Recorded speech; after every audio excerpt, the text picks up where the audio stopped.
আল্লাহ নবী জানায় দেয়, কুল্লু আমরিন জিবালিন লাম ইউবদা বিসমিল্লাহি ফাহুয়া আবতার। যেই কাজের শুরুতে বিসমিল্লাহ বলা হয় না সেই কাজটা হলো লেস কাটা, অর্থাৎ সেই কাজের মধ্যে আল্লাহর কোনো বরকত নাই। আছে? তাহলে কাজ শুরু করবেন কার নামে? ভালো কাজ শুরু করবেন কার নামে? খানা খাওয়ার শুরুতে বলবেন কি? বিসমিল্লাহি ওয়া আলা বারাকাতিল্লাহ। কার নাম নিয়া? আল্লাহর নাম নিয়া। আমরা তো বিসমিল্লাহ বলি না, বিসমিল্লাহর আমল নাই। আছে? বিসমিল্লাহর মধ্যে কত বরকত, বিসমিল্লাহর কত ফজিলত। যেই ব্যক্তি প্রত্যেকটা কাজের শুরুতে বিসমিল্লাহ পড়বে, বিসমিল্লাহির রহমানির রহিমের মধ্যে আমার আল্লাহ রব্বুল আলামিনের 3টা নাম রয়েছে। কয়টা নাম? 3টা নাম রয়েছে। 1 নম্বরে আল্লাহ, 1 নম্বরে কি? 2 নম্বরে রহমান, 3 নম্বরে রহিম। আমার আল্লাহ বলেন আমি আল্লাহর 3টা নাম বিসমিল্লাহির রহমানির রহিমের মধ্যে রয়েছে। আল্লাহ শব্দ বিসমিল্লাহর মধ্যে আসার কারণ কি? কোরআনুল কারীমের মধ্যে 2698 বার আল্লাহ শব্দ এসেছে। কতবার? 2698 বার আল্লাহ শব্দ কোরআনুল কারীমের মধ্যে এসেছে। আল্লাহ শব্দ যদি রিসার্চ করা হয়, আল্লাহ শব্দের মধ্যে আমি আল্লাহর আরো 1000 নাম পাবা। কয় হাজার? রহমান শব্দ নিয়ে যদি বান্দা রিসার্চ করো, রহমান শব্দের মধ্যে আমি আল্লাহর আরো 1000 নাম রয়েছে। রহিম শব্দ নিয়ে রিসার্চ করলে রহিম শব্দের মধ্যে আমি আল্লাহর আরো 1000 নাম রয়েছে। যদি কোনো বান্দা একবার বলে বিসমিল্লাহির রহমানির রহিম, সে যেন আমি আল্লাহর 3000 নাম ধরে ডাক দিল। কয় হাজার? একবার যদি বিসমিল্লাহ বলেন আল্লাহর নাম কয়বার নেওয়া হবে? 3000 বার। তাহলে বিসমিল্লাহ বললে বরকত আছে কি নাই? ও পর্দার অন্তরের মা বোনেরা ভালো করিয়া শুনিয়া নাও, যখন মুরগিটা হাতের মধ্যে নেবা জবহ করার জন্য, তখন কার নাম নিয়ে জবহ করবে? কথা কয় না? আল্লাহর নাম নিয়া। যেই মুরগি জবহ করে আল্লাহর নাম নেওয়া হয় না, সেই মুরগির গোশত হারাম হয়ে যায়। কি হয়ে যায়? যেই পশু গায়রুল্লাহর নামে জবহ করা হয় সেই পশু খাওয়া কি? কথা কয় না? হারাম। সেই পশু খাওয়া কি? সেই পশুর গোশত খাওয়া কি? যেই পশু জবহ করার ক্ষেত্রে গায়রুল্লাহর নামে জবহ করা হয়, অর্থাৎ আল্লাহর নাম ব্যতীত জবহ করা হয়, আল্লাহর নাম ব্যতীত যেই পশু জবহ করা হয় সেই পশুর গোশত খাওয়া কি? বাবার নামে পশু জবহ করে। আছে কি নাই? এই আবার খায় আমাগো নান মুসলমান যাইয়া। আমরা এতটা লোভী, খাওন যে জায়গায় আছে জায়গায় আমরা আছি। কি কথা কার না? যে খাওন যেখানে আছে হ্যাঁ আমরা আছি। কেমনি কি জবহ করলো, কি করলো না না করলো, এইটা আমরা দেখি না। সমস্ত কাজ শুরু করবেন কার নামে? আল্লাহর নামে। আল্লাহর নামের কত বরকত। হাসান বসরি রহমাতুল্লাহ আলাইহি রাত্রবেলা স্বপ্ন দেখে, ও হাসান, তোমার এলাকার মধ্যে মদের আড্ডাখানায় বিশ্বে হাফি নামক এক যুবক আছে। ওই যুবক মদ খায়, ওই যুবকের কাছে যাও, তাকে দিনের দাওয়াত দাও। তাকে কি দাও? দিনের দাওয়াত দাও। বিশ্বে হাফি মদের আড্ডাখানায় যায়, পথের মধ্যে দেখে একটা কাগজ পড়া, কাগজের মধ্যে আরবি লেখা পড়তে জানে না। আরবি লেখা দেখার সাথে সাথে আরবি লেখা কাগজটা উঠাইয়া ধুলাবালি জারিয়া চুমা খাইয়া পকেটের মধ্যে রাখছে, মদের আড্ডাখানায় চলিয়া গেছে। আমার আল্লাহ কয়, বিশ্বে হাফি, আমি আল্লাহর নাম সম্মান করার কারণে আমি আল্লাহ তোর কপালে হেদায়েত দিয়া দিলাম। হাসান বসরি রহমাতুল্লাহ আলাইহি স্বপ্নে দেখে, হাসান যাও যাও তোমার এলাকায় মদের আড্ডাখানায় যাও, বিশ্বে হাফি নামক এক যুবক আছে, ওকে গিয়া দিনের দাওয়াত দাও। হাসান বসরি রহমাতুল্লাহ আলাইহি মদের আড্ডাখানায় আসা সাথে সাথে মদের আড্ডাখানার যুবকেরা বলা বলি শুরু করলো, আমাদের এলাকার বড় হুজুর আইছে, কেন আসছে মদের আড্ডাখানায়, তার কি আবার প্রয়োজন? হাসান বসরি রহমাতুল্লাহ আলাইহি ডাক দিয়া কয়, যুবকের দল ভালো করিয়া শুনে নাও, আমি হাসান বসরি তোমাদের রং আমার গায়ে লাগানোর জন্য আসি নাই, আমার রং তোমাদের গায়ে লাগানোর জন্য আসছি। সোবতে সালেহ তোরা সালেহ কুনাদ এক জামানা সোহবতে বা আউলিয়া, সৎ সঙ্গে স্বর্গবাস, অসৎ সঙ্গে সর্বনাশ। কথা বলেন ঠিক কিনা? সৎ সঙ্গে কি স্বর্গবাস, অসৎ সঙ্গে সর্বনাশ। ভালো লোকের সৌবতে গেলে ভালো হওয়া যায়, খারাপ লোকের সৌবতে গেলে ওই খারাপের গুণ আপনার শরীরের মধ্যে ঢুকবে। বান্দা যদি বরফের কাছে যায়, বরফের ঠান্ডা লাগবে। কথা বলেন ঠিক কিনা? বান্দা যদি আগুনের কাছে যায়, আগুনের গরম লাগবে, এটাই স্বাভাবিক। যদি আল্লাহ ওয়ালাদের কাছে যায়, আল্লাহর ঘেরান পাইবে, আল্লাহর পরিচয় পাইয়া কবরে যাইতে পারবে। কথা বলেন ঠিক কিনা? হাসান বসরি রহমাতুল্লাহ আলাইহি ডাক দেয়া কয়, যুবকের দল, আমি তোমাদের রং আমার গায়ে লাগানোর জন্য আসি নাই, আমি আমার রং তোমাদের গায়ে লাগানোর জন্য আসছি। এ যুবক বল, এই মদের আড্ডাখানায় কি এক যুবক আছে নি যার নাম বিশরে হাফি? কয় হ্যাঁ আছে। কয় তাকে ডাকো।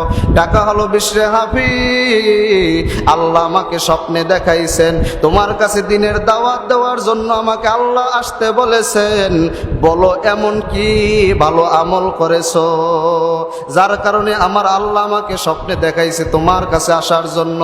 বিশরে হাফি ডাক দেয়া কয়, হুজুর আমি এমন কোনো ভালো আমল করি নাই, তবে মদের আড্ডাখানায় আসার সাথে সাথে আমি পথের মধ্যে একটা কাগজের টুকরা পাইলাম। কাগজের টুকরাটার মধ্যে আরবি লেখা, আমি বুঝি না আরবিতে কি লেখা। আমি সম্মান করিয়া কাগজটা কুটায় দুলাবালি জারাইয়া আমি কাগজটা পকের মধ্যে রাখিয়া আমি এই মদের আড্ডাখানায় চলে আসছি। আমি দেখি এতটুকু ভালো আমল করছি। হাসান বসরি রহমাতুল্লাহ আলাইহি ডাক দিয়া কয়, যুবক কই দেখি সেই কাগজের টুকরাটা, কি লেখা, কি আরবি লেখা? হাসান বসরি কাগজের টুকরাটা হাতের মধ্যে নিয়ে দেখে, কাগজের টুকরার মধ্যে লেখা বিসমিল্লাহির রহমানির রহিম। কার নাম? কার নাম? জোরে বলেন, আরো জোরে বলেন, কার নাম? আল্লাহর নাম নেওয়ার কারণে আমার আল্লাহ, আল্লাহর নামের সম্মান করার কারণে আমার আল্লাহ হাসান বসরি রহমাতুল্লাহ আলাইহির দ্বারা বিশরে হাফিকে আমার আল্লাহ হেদায়েতের মালা গলায় জড়ায় দিয়েছে। বিশরে হাফি রহমাতুল্লাহ আলাইহি তার জীবনীতে শেষে কত বড় একজন আল্লাহ ওয়ালা হয়ে গিয়েছিলেন। একবার তিনি ইমাম শাফি রহমাতুল্লাহ আলাইহির দরবারে গেলেন। চার মাযহাবের একজন ইমাম, ইমাম শাফি রাহমাতুল্লাহ আলাইহি, তার কাছে যাওয়ার কারণে সে হাজার হাজার ছাত্রদেরকে নিয়ে কিতাব পড়াইতেছে, হাদিস পড়াইতেছে। বিশরে হাফি যাওয়ার সাথে সাথে ইমাম শাফি রাহমাতুল্লাহ আলাইহি দাঁড় হয়ে গেলেন। ছাত্ররা পরে জিজ্ঞাসা করলো, হুজুর বিশরে হাফি তো কোনো বড় আলেম না, আপনি তো বড় আলেম, আপনি কেন তাকে দেখার সাথে সাথে দাঁড় হয়ে গেলেন? কারণ কি, উদ্দেশ্য কি? ইমাম শাফি রাহমাতুল্লাহ আলাইহি ছাত্রদেরকে বলে, ছাত্ররা এই কারণ আমি পরে বলবো, তোমরা আগে তোমাদের কোনো প্রশ্ন থাকলে সেই প্রশ্ন তার কাছে করো, তারপরে আমি এর জবাব দেব। বিশরে হাফির কাছে ছাত্ররা গিয়ে প্রশ্ন করলো, হুজুর আপনার কাছে আমরা আসছি, একটা প্রশ্ন করতে চাই। কয় কি প্রশ্ন? কয় নামাজের মধ্যে যদি ওয়াজিব তরক করে এর মাসালা কি হবে? নামাজের মধ্যে ওয়াজিব তরক করলে এর মাসালা কি হবে? বিশরে হাফি ডাক দেয়া কয়, ছাত্ররা ভালো করিয়া শুনিয়া নাও, তোমাদের মাযহাবে ইমাম আজম আবু হানিফা রাহমাতুল্লাহ আলাইহির মাযহাবে যদি কেউ ফরজ নামাজের মধ্যে ওয়াজিব তরক করে তাহলে তার সেজদা দিতে হবে। আর এই মাসালা যদি আমার কাছে জিগাও তাহলে আমি হাতের মধ্যে লাঠি নিয়ে তোমাকে আঘাত করব আর বলবো, কেন তুই নামাজের মধ্যে ওয়াজিব তরক করলি? কেন তুই নামাজের মধ্যে ওয়াজিব তরক করলি? এই মাসালা যদি আমার কাছে জিগাও তাহলে আমার মাসালার জবাব হলো এরকমের। তাহলে কেমন আল্লাহর গোলাম, কেমন ইবাদত করতো আমার আল্লাহর? হেদায়েত পাইছে কিসের কারণে? আল্লাহর নাম সম্মান করার কারণে। কার নাম? আল্লাহর নাম। তাহলে আমরা প্রত্যেকটা কাজ শুরু করব কার নামে? হাদিসের মধ্যে, কিতাবের মধ্যে ঘটনা আসছে, এক মেয়ে খ্রিস্টান কিন্তু গোপনে মুসলমান হয়ে গেছে। বাবা বড় খ্রিস্টান, বড় জালেম। এক বাদশার কাছে থাকে, বাদশার উজির হিসাবে কাজ করে। ওই বাদশার দরবারে প্রতিদিন যায়। বাদশা প্রতিদিন তার হাতের সিলমোহরের আংটিটা তার উজিরের কাছে দেয়। উজির প্রতিদিন ওই আংটিটা এনে ওই মেয়ের কাছে দেয়। মেয়ে যখন আংটিটা বাবার কাছ থেকে নেয়, মেয়ে বিসমিল্লাহির রহমানির রহিম বলিয়া আংটিটা নিয়ে আবার যথাস্থানে রাখিয়া দেয়। সকালবেলা আবার যখন বাবার কাজ পরিচালনা করার জন্য সংসদে রওনা করে, আবার বলে মেয়ে আংটিটা দাও। মেয়ে আবার বিসমিল্লাহির রহমানির রহিম বলি আংটি দেয়। বাবার মাথা বড় খারাপ হয়ে গেল। আমরা মুসলমান না, এই কালেমা তো আমাদের না, এই কালেমা তো মুসলমানদের কালেমা, এই বিসমিল্লাহ তো মুসলমানদের। মেয়ে কেন বারবার বিসমিল্লাহ বলে? মেয়েকে বারণ করলো, মেয়ে খবরদার আর কোনো সময় বিসমিল্লাহ নাম বলবা না। এই নাম যদি বলো তাহলে বাদশা যদি শুনতে পারে আমারও চাকরি যাবে, তোমারও কঠিন বিচার হবে। খবরদার এই নাম আর বলবা না। মেয়ে তো আল্লাহর উপর ঈমান আনিয়া হালাইছে, মেয়ে তো বিসমিল্লাহ বলিয়া সব কাজ শুরু করে। কোনো তাই কাজ হয় না, মেয়ে প্রত্যেকটা কাজ করে বিসমিল্লাহ দিয়া। বাবা চিন্তা করলো এই মেয়েকে দুনিয়া থেকে বিদায় নিতে হবে, এই মেয়েকে মেরে ফেলবো। কেমনে মারা যায়? মেয়ের কাছে প্রতিদিন ওই বাদশার সিলমোহরের আংটিটা নিয়ে দেওয়া হয়। ওই আংটি যখন মেয়ে রাখবে, আমি রাত্রবেলা ওই আংটিটা নদীর মধ্যে ফালাইয়া দেব। সকালবেলা আংটি যাব, মেয়ে যখন আংটি না দিতে পারবে তখন বাদশার আদালতে মেয়েকে দাঁড় করানো হবে। বাদশার আংটি হারানোর দায়ে এই মেয়ের মৃত্যুদণ্ড হবে। বুঝছেন? এই মেয়ের কি হবে? মৃত্যুদণ্ড হবে। বাবা কৌশল করলো মেয়েকে মারিয়া ফেলানোর জন্য। অপরাধ শুধু বিসমিল্লাহ বলে। কি বলে? বিসমিল্লাহ কার নাম? আল্লাহর নাম। বিসমিল্লাহ বলার কারণে মেয়েকে বাবা মারিয়া ফেলবে কৌশল অবলম্বন করলো। রাত্রবেলা বাবায় পকেট থেকে আংটিটা বের করিয়া মেয়ে যে জায়গায় রাখছে ওখান থেকে আংটি নিয়া নদীর মধ্যে আংটিটা ফালাইয়া দেয়। সকালবেলা মেয়ের কাছে বলে, ও মেয়েরে আংটিটা দাও, ও মেয়ে আংটিটা দাও। এদিকে বাবা সকাল হওয়ার সাথে সাথে বাজারে গেছে মাছ কেনার জন্য। কি কেনার জন্য? জেলেরা সাগরে যায়, মাছ পায় না। জেলেরা নিয়ত করছে যদি মাছ পাই তাহলে বাদশার উজিরের একটা মাছ দিমু। কারে দেবে? বাদশার উজিরের একটা মাছ দিমু। ঠিক বা জেলেদের জালের মধ্যে বড় একটা মাছ উঠছে। উজিরও গেছে মাছ কিনতে। উজিরের পাইয়া বড় খুশি, কয় আমরা তো আপনার বাড়িতে রওনা করছিলাম মাছ নেওয়া নিয়ে আসছেন, ভালো হয়েছে, এই মাছটা আপনার নামে আমরা নিয়ত করছি, এই মাছটা আপনাকে দিয়ে দিলাম। মেয়ের কাছে মাছ নিয়ে দেয়। মেয়ে নিয়মতান্ত্রিক ভাবে মাছ হাতের মধ্যে নিয়ে কোটা শুরু করছে। বিসমিল্লাহির রহমানির রহিম।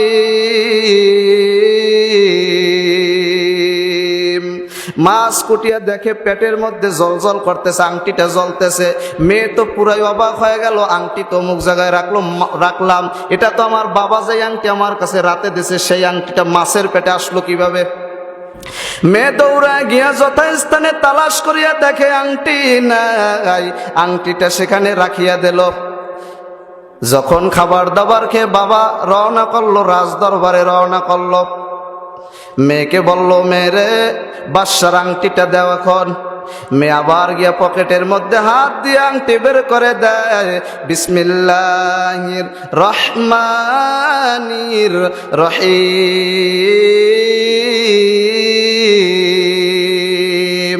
আংটি বের করিয়া বাবার কাছে দিল। বাবা আশ্চর্য হয়েছে, কি হয় নাই? বাপ কয়, রাইতে আংটি ফেলাই দিলাম আমি নদীতে, এই আংটি কোথায় পাইলো মাইয়ে? তুমি আংটি কোথায় পাইছো? কয়, কেন বাবা? আংটি তো আমি নদীতে ফালাই দিছি। কোথায় আংটি পাইছো?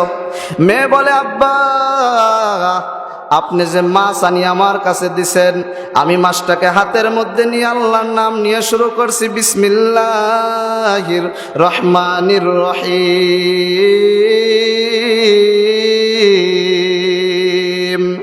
আমি মাছটা কোটার সাথে সাথে দেখি মাছের পেটের মধ্যে আংটি। বাবা তো খুব আশ্চর্য হয়ে গেল, আংটি কোথায় পাইলা? তাই এরকমের পাওয়া গেছে। বাবা কয় বিসমিল্লাহ কার নাম? কয় এটা তো মুসলমানদের কালেমা। কয় ও মেয়ে ভালো করিয়া শুনিয়া নেও, আমি আর ওই বাদশার অধীনে চাকরি করব না। যেই আল্লাহর নাম নেওয়ার কারণে আমি আংটি ফালাইলাম নদীতে, সেই আল্লাহ আংটি আনি আবার আমার ঘরে দিল, সেই আল্লাহকে আমি এখনো চিনি নাই। আমারেও পড়াইয়া দেও কালেমালা ইলাহা ইল্লাল্লাহু মুহাম্মাদুর রাসূলুল্লাহ। আমার আল্লাহ পারেন কি পারেন না? পারে আমার আল্লাহ, বিশ্বাস আসেনি? ওমর রাদিয়াল্লাহু তাআলা আনহু তার খেলাফত আমলে ইয়ামানের বাদশা উম্মে কায়েস তার কাছে চিঠি লিখছে, বাদশা খলিফাতুল মুসলিমিন, খলিফাতুল মুমিনিন, আমার খুব মাথা ব্যথা, আমি মাথা ব্যথার চোটে আমি আমার রাজ পরিষদ পরিচালনা করতে পারি না, আমি বিচার আচার ঠিক মতো করতে পারি না। আমাকে আপনি একটা দোয়া শিখাই দেন, আমাকে একটা তদবিরের ব্যবস্থা করে দেন। ওমর রাদিয়াল্লাহু তাআলা আনহু, ওমর রাদিয়াল্লাহু তাআলা আনহু একটা টুপি বানায় দিল। সেই টুপিটা এক দূতের কাছে দিয়ে দিল, যাও এই দূত নিয়ে যাও। বার্তাবাহকের কাছে চিঠি দিয়ে দিল। চিঠি নিয়ে যখন উম্মে কায়েসের কাছে চিঠি দিল, চিঠিটা খোলার পরে দেখে চিঠির মধ্যে একটা টুপি দেওয়া আছে। ভাই এই টুপি তো মুসলমানদের টুপি। উম্মে কায়েস তখন মুসলমান না। তখন টুপিটা যখন সে মাথার মধ্যে দেয়, সাথে সাথে মাথা ব্যথা ভালো হয়ে গেল। আরো আস্তে কন। টুপি মাথায় দেওয়ার সাথে সাথে মাথা ব্যথা ভালো হয়। এখন উম্মে কায়েস মুসলমান না, তারপরও সে সংসদে যায়, টুপি মাথায় দিয়ে যায়। কোথায় যায়? সংসদে যায়, টুপি মাথায় দিয়ে। এখন অন্যান্য মন্ত্রীরা চিন্তা, কিরে মুসলমানদের টুপি আমাদের বাদশা মাথায় দেয়, কারণ কি? টুপি যখন খুলিয়ে রাখে মাথায় ব্যথা শুরু হয়, কারণ কি? এখন সবাই কথা বলা বলি শুরু করলো, সংসদের মধ্যে কথা বলা বলি। আয় রে, উম্মে কায়েস সে তো খ্রিস্টান, সে কেন এই মুসলমানদের টুপি ব্যবহার করে? তার কাছে জিজ্ঞাসা করা হলো, আপনি কেন মুসলমানদের টুপি ব্যবহার করেন? উম্মে কায়েস ডাক দেয়া কয়, ভালো করিয়া শুনিয়া নাও, দীর্ঘদিন পর্যন্ত আমি সংসার পরিচালনা করি, কিন্তু আমার মাথা প্রচন্ড ব্যথা হয়। এত মাথা ব্যথা, আমি মাথা ব্যথা সহ্য করতে পারি না। এজন্য খলিফাতুল মুমিনিনের কাছে চিঠি লিখছি, উমরের কাছে চিঠি লিখছি, মুসলমানদের খলিফার কাছে চিঠি লিখছি, আমার মাথা ব্যথা, আমার জন্য একটা তদবিরের ব্যবস্থা করেন। সে চিঠির মধ্যে এই টুপি দিছে। আমি যখন চিঠিটা পাইয়ে টুপিটা খুলিয়া যখন মাথার মধ্যে দেই, সাথে সাথে আমার মাথা ব্যথা ভালো হইয়া যায়, সাথে সাথে মাথা ব্যথা ভালো হয়ে যায়। টুপির মধ্যে কি রহস্য আছে এটা আমাকে জানতে হইবে। টুপির মধ্যে কি রহস্য আছে এটা আমাদের জানতে হবে। দেখে টুপির সেলাইয়ের মধ্যে লেখা আল্লাহর নাম, বিসমিল্লাহির রহমানির রহিম। কার নাম? আল্লাহর নামের এত বরকত, আল্লাহর নামের বরকতের কারণে তার মাথা ব্যথা ভালো হয়ে গেল। সংসদের মধ্যে মুসলমান মন্ত্রীদের কাছে জিজ্ঞেস করলো, এখানে কি লেখা? কয় এখানে তো আল্লাহর নাম লেখা, বিসমিল্লাহির রহমানির রহিম। কয় মুসলমানদের আল্লাহর নাম লিখিয়ে দেওয়ার কারণে আমার মাথা ব্যথা যখন ভালো হয়ে গেছে, আমিও আর এই ধর্মে থাকতে চাই না, আমিও পড়তে চাই কালেমা লা ইলাহা মুহাম্মাদুর রাসূলুল্লাহ সাল্লাল্লাহু আলাইহি ওয়াসাল্লাম। ভাইরা আমার, বিসমিল্লাহর মধ্যে বরকত আছে কি নাই? আছে। তাহলে প্রত্যেকটা কাজ শুরু করবেন কার নাম নিয়া? যখন সেক্রেটারি ধরে হাতের মধ্যে নিয়ে টান দেবেন, বিসমিল্লাহির রহমানির রহিম, কথা বল না? গাজা টান দেবেন, বিসমিল্লাহির রহমানির রহিম। সুদের টাকা গুনবেন, বিসমিল্লাহির রহমানির রহিম। হুজুরে তো শিখেই দিয়েছে বিসমিল্লাহ কইতে হবে প্রত্যেকটা কাজের শুরুতে, এটা তো বরকত বাড়বে। সুদের টাকা যদি বিসমিল্লাহ কইয়ে গোনা হয়, বরকত বাড়বে না? হ্যাঁ, হারামে আরাম নাই। আর কিতে আরাম নাই? হারামে আছে? হারামে আরাম নাই। কোন হারামে আরাম নাই? যতদিন জীবনে বেঁচে থাকবো হারাম খাবো না। কোন হারাম খাইবেন? হারাম খাইবেন? হারামে আরাম নাই। হারাম খাওয়া যাবে? হারাম খাওয়া যাবে না। ভাইরা আমার, দাউদ আলাইহিস সালাতু ওয়াস সালামের 19 জন সন্তান। কয়জন? 4 জন মারা গেছে। থাকে কয়জন? 15 জন। 15 জন সবাই যুবক, সবাই বয়োজ্যেষ্ঠ। দাউদ আলাইহিস সালাতু ওয়াস সালাম মুরব্বী হয়ে গেছে, বয়স্ক হয়ে গেছে। এবার দাউদ আলাইহিস সালাতু ওয়াস সালাম সন্তানদেরকে ডাক দেয়া কয়, সন্তানেরা রে, আমি তো বুড়া হয়ে গেছি, বেশি দিন বাঁচবো না। আমি তো বাদশা, আমার ক্ষমতাটা তোমাদের কাছে দিতে চাই। কে ক্ষমতা নিতে চাও? বড় ছেলে কয়, আব্বা ক্ষমতা আমারে দেন। ছোট মেজো ছেলে কয়, আমারে দেন। এর পরের ছেলে কয়, আমারে দেন। সবাই কয়, আব্বা ক্ষমতা আমারে দেন, আমারে দেন, আমারে দেন। ক্ষমতা নিতে চায় না কেডা? কথা কয় না? কে ক্ষমতা নিতে চায় না? ক্ষমতার জন্য একজন আরেকজনের খুন রিয়ালায়। কে? ক্ষমতায় ভাই ভাইরে খুন করে, ক্ষমতায় স্ত্রী স্বামীরে তালাক দেয়। দেখছেন গত কয়দিন আগে স্বামী পাইছে আর এক দলের প্রার্থী স্বতন্ত্র, অন্য দলের মার্কা পাইছে স্বামী, আর স্ত্রী হলে আওয়ামী লীগের সাংগঠনিক সম্পাদক। এখন স্বামী পাইছে স্বতন্ত্র প্রার্থী, স্বতন্ত্র দল, কিন্তু তার তো করতে হইবে আওয়ামী লীগের নৌকোমার্কা। এখন সে তো নৌকোমার্কা করছে। এখন থাকে স্বামীর সাথে, ঘুমায় তার সাথে, সকালবেলা ওয়ার্ক করে যে এটা উপকার, স্বামীর ওয়ার্ক করে না। কারণ কি? দলীয় মার্কার কারণে শেষ পর্যন্ত তালাক দিয়ে দিয়েছে স্বামীরে। লেখছে তিনি ফেসবুকে স্ট্যাটাস দিচ্ছে যে আমার স্বামীর চেয়ে আমার রাজনৈতিক দল আগে। রাজনৈতিক দল? তাহলে কি বুঝলাম আমরা? ক্ষমতা সবাই নিতে চায়। ক্ষমতা কি সবাই নিতে চায় না? আপনারা কি রাগ টাগ করেননি? ক্ষমতা সবাই, ক্ষমতা কেউ ছাড়তে চায় না। দাউদ আলাইহিস সালাতু ওয়াস সালামের ছোট ছেলে হলো সুলাইমান আলাইহিস সালাম। কে? সুলাইমান আলাইহিস সালাতু ওয়াস সালাম। এখন দাউদ আলাইহিস সালাতু ওয়াস সালাম বড় মুসিবতে পড়ে গেছে, বিপদে পড়ে গেছে। কারে ক্ষমতা দেবে? এক ছেলে না দিলে আর এক ছেলে বেজার। কি গান বেজার না? সুলাইমান আলাইহিস সালাতু ওয়াস সালাম তখন তার বয়স 17 বছর। কত বছর? 17 বছর। দাউদ আলাইহিস সালাতু ওয়াস সালাম বলতেছে, এর সমাধান আমার আল্লাহ ছাড়া কেউ দিতে পারবে না। আল্লাহ ছাড়া কেউ দিতে পারবে না। কিছুক্ষণের মধ্যে জিবরাইল আলাইহিস সালাতু ওয়াস সালাম হাজির হয়ে গেছে। জিবরাইল আলাইহিস সালাতু ওয়াস সালাম হাজির হয়ে কয়, পয়গম্বর, চিন্তার কোনো কারণ নাই। দাউদ আলাইহিস সালাতু ওয়াস সালাম কি কয়, চিন্তার কোনো কারণ নাই। জিবরাইল আলাইহিস সালাতু ওয়াস সালাম জান্নাতের মধ্য থেকে একটা বক্স নিয়ে আসছেন। বক্স নিয়ে আসে বলতেছে, এই বক্সের মধ্যে, এই বক্স কিতে খুলবে? এটা আপনার প্রত্যেকটা সন্তানের কাছে জিজ্ঞেস করবেন, এই তালা কিভাবে খোলা যায়। বাক্স চেনেন? বাক্স। এই বাক্সটার মধ্যে কি আছে খোলার আগে আপনার সন্তানেরা যে বলতে পারবে সে হবে এই তামাম দুনিয়ার বাদশা। সে হবে কি? এই তামাম দুনিয়ার বাদশা হবে সে। বক্স নিয়ে আসছে, সামনে রাখছে। এবার বড় ছেলেকে বলতেছে, বড় ছেলে আসো, বলো এই বাক্সটা কি দিয়ে খোলা যাবে, এর চাবি কি হবে? বড় ছেলে কয়, আব্বা আমি জানি না। বড় ছেলে কি কয়? আব্বা আমি জানি না। মেজো ছেলে, বাবা এই বক্সটা খোলো এবং বক্সের মধ্যে কি আছে আগে বলতে হবে, বলো। আব্বা আমি জানি না এই বক্সের মধ্যে কি আছে। কেমনে খুলবো? এটা আমি খুলতে পারবো না। এই সিন্দুকের মধ্যে কি আছে? সিন্দুক কইলে ভালো মনে হয় না শব্দটা? সিন্দুকের মধ্যে কি আছে? আব্বা আমি জানি না। এক এক করে সব ছেলেরা বিদায় নিল।